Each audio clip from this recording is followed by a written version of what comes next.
Welcome to the Dyno Six Pack Dynasty Football Podcast. My name is Jordan Schultz, and I'll be your host for today. With the NFL draft just days away now, it's time to start getting prepared for the upcoming rookie drafts and kind of getting acquainted with the upcoming rookies.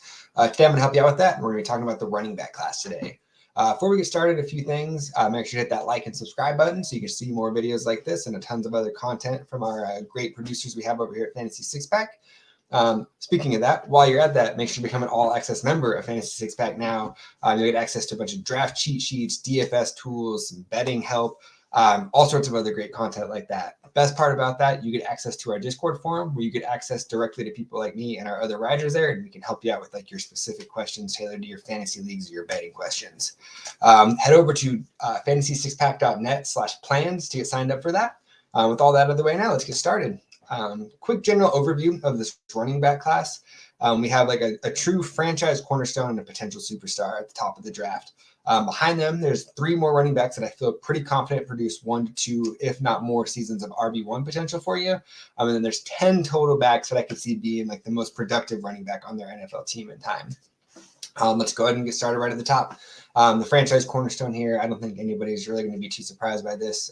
Bijan Robinson, he sits in a tier by himself up at the top.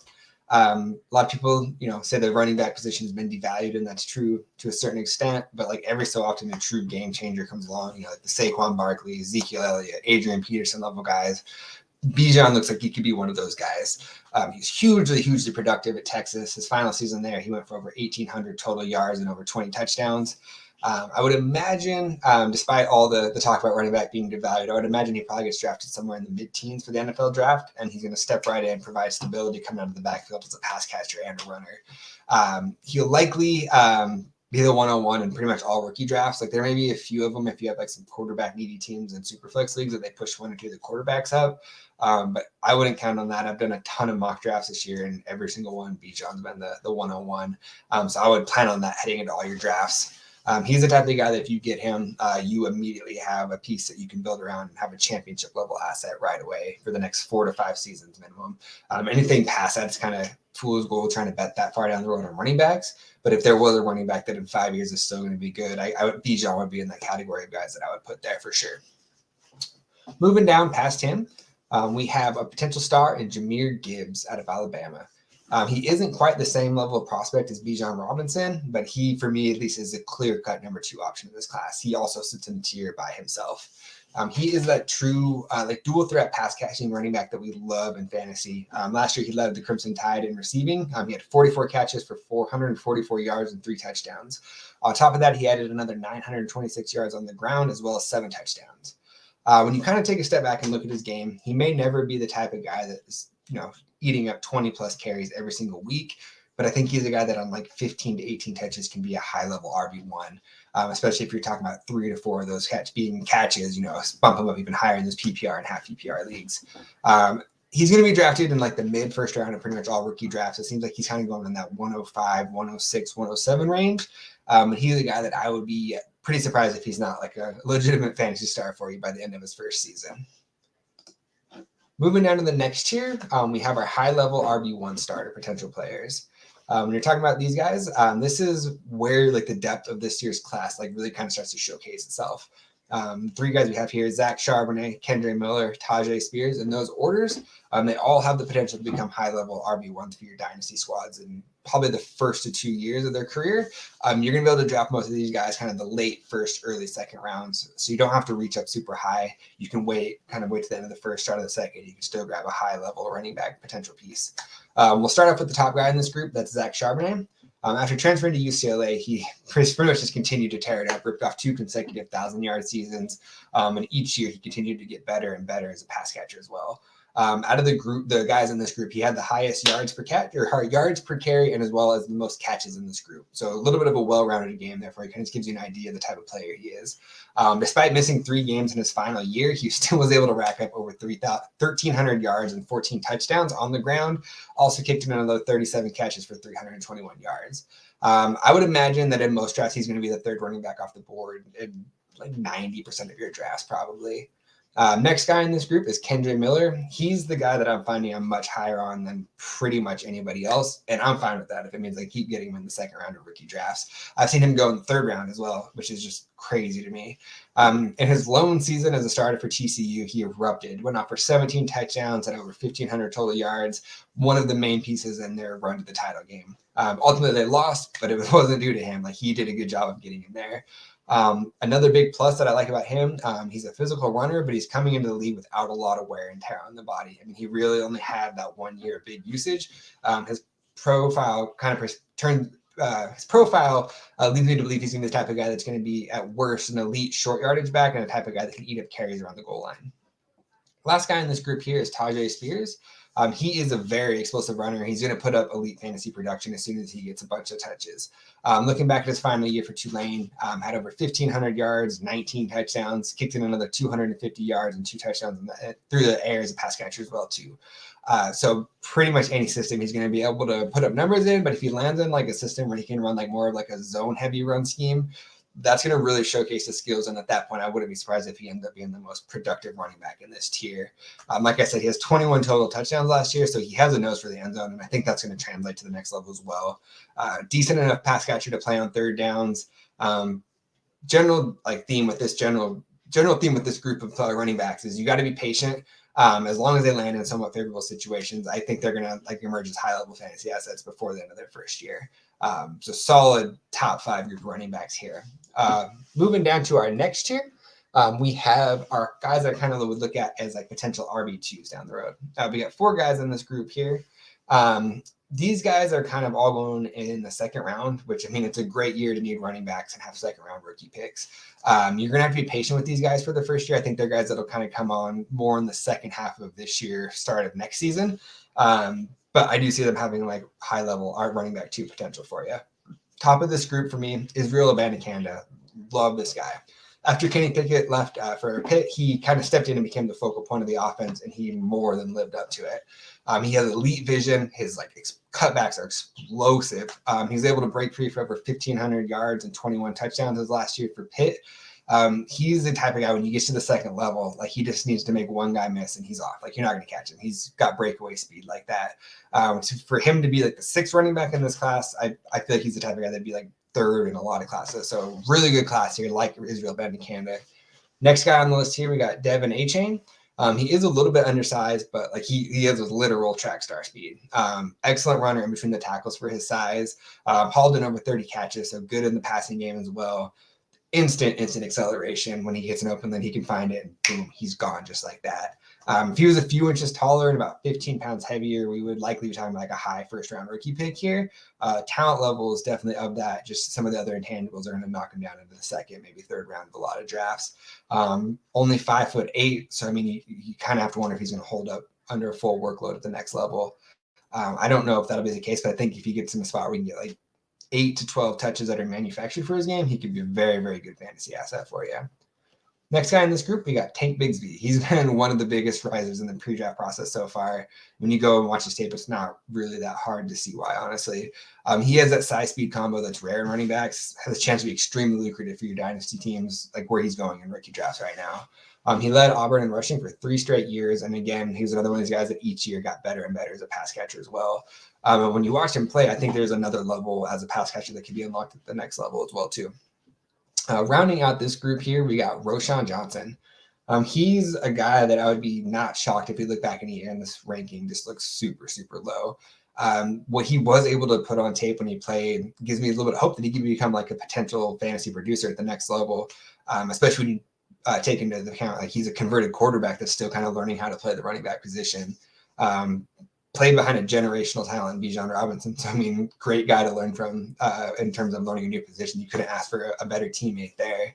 At Texas, we mostly saw him work as a change of pace option. So what is on tape for him is somewhat limited. Another positive, similar to Kendre Miller, not a lot of usage on his 220-pound frame. So if he ends up with that day 2 draft capital we want, he's probably going to jump up a tier for me almost immediately. And I'll be looking at more as like a potential RB1 if he lands in this spot like that.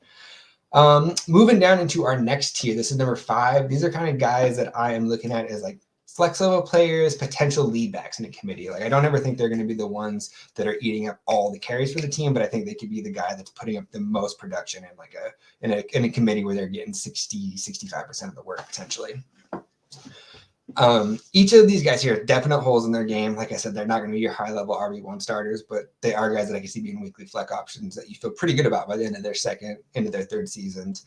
All these guys are going in the second rounds, but the location of the second round kind of seems to vary. I've seen them go as high as 201, sometimes even like the third round in some drafts. I just grabbed Eric Gray at 304 in a 12-team mock draft earlier today.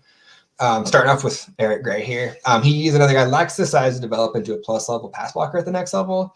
Route running does leave a little bit to be desired, but he runs bigger than his size. He's effective enough on screen passes that I think you have to respect him as a receiving threat. That's going to help open up some lanes for him as a runner as well.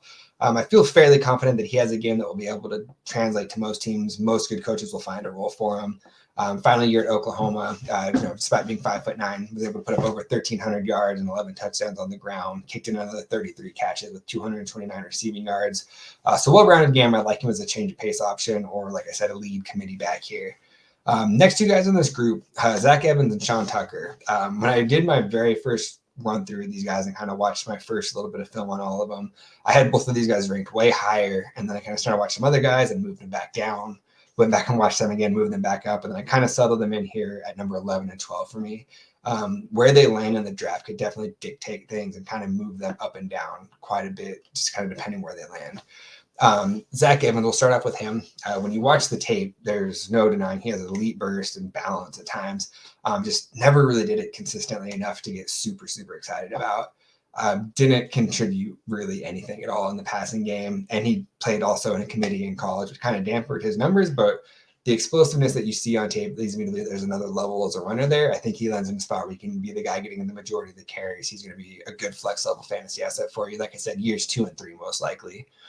Sean Tucker, he's the one that I really started the highest on. In my very first run through, I had him up as high as 5. Isn't the most crafty runner with the ball in his hands, but he does see the field really well. He cuts on a dime and has the speed to blow past guys once he makes that move. Other things you got to love, in 3 years as a starter for Syracuse, had 17 100-yard games, only 3 total fumbles. Last season there, he had over 30 catches, so he can do a little bit of everything. He's a guy, like I said, I had him at one point. Like, I can't really find the numbers to back it up for me, but like my personal eye test, I really like this guy. Seeing him at the end of the second and the third round of rookie drafts, he's somebody that I imagine I'm going to end up with quite a bit of. Moving down to our next tier, these are guys that I would say like contributors in a committee. So not quite like the main productive back in the committee, like the ones we just talked about, but kind of that change of pace options that I think can be, your flex options or your deep league RB choose here. At this point in the draft, most of these guys we're looking at probably need 2 full seasons to clean up their game to the point where they're rounded enough that you feel comfortable playing them as a fantasy starter every single week.